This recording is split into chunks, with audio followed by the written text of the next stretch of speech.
By James Kallstrom, former assistant director of the FBI and a man who has worked terror investigations in the past. Jim, good to see you.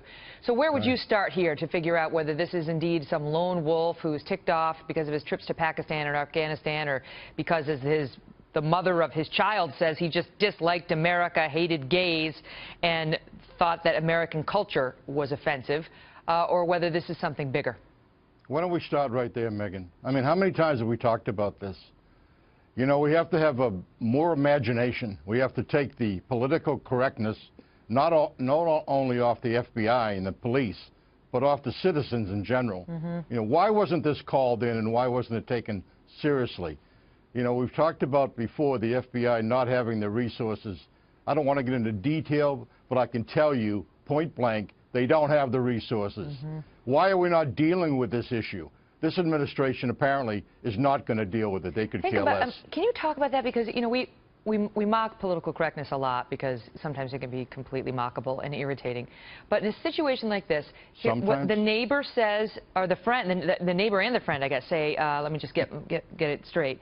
Yeah, so somebody who knew him said he disappeared for a while. He went to Afghanistan. This is New York Times reporting. When he returned, some patrons at the chicken restaurant noticed a transformation. He grew a beard. He exchanged his typical wardrobe of T-shirts and sweatpants for traditional Muslim robes. He began to pray in the back of the store. He became more stern. And the folks who watched this said, I didn't want to say anything because, you know, I knew how it would be perceived. Like, he was basically becoming more religious, but that didn't mean he was becoming a terrorist. Megan, you just answered your own question. I mean, why did these people not call in? I mean, how many of these bombs need to go off? What are we going to do when one of these bombs kills 100 people or 1,000 people? It's a chemical weapon or a biological weapon or, God forbid, some kind of a nuclear weapon. I mean, we don't know what comes and goes into this country. We really have no control over our southern border whatsoever. I mean, when are we going to get serious about this? I guess we've got to wait for the next administration. I see Hillary Clinton today is talking about you know, making sure the people that come in get vetted. I mean, that's the first time I've heard that from anybody in that party. But absolutely, I mean, we all came from somewhere else. My grandparents came from somewhere else. My wife's came from somewhere else. But that doesn't mean we have to be stupid. You know, that means we need to be smart about who's coming here. In those changes you just described, you know, either the public has to tell us that in the chicken restaurant, the relatives, or the local police.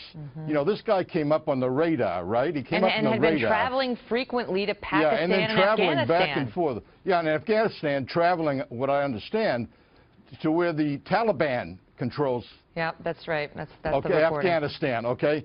So, I mean, right there alone, I mean, I'm sure the FBI, I'm not blaming them. I was there. I don't second-guess that.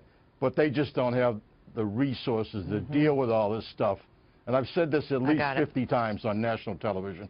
Jim, always appreciate your perspective. Thanks for being here. Yeah, thank you.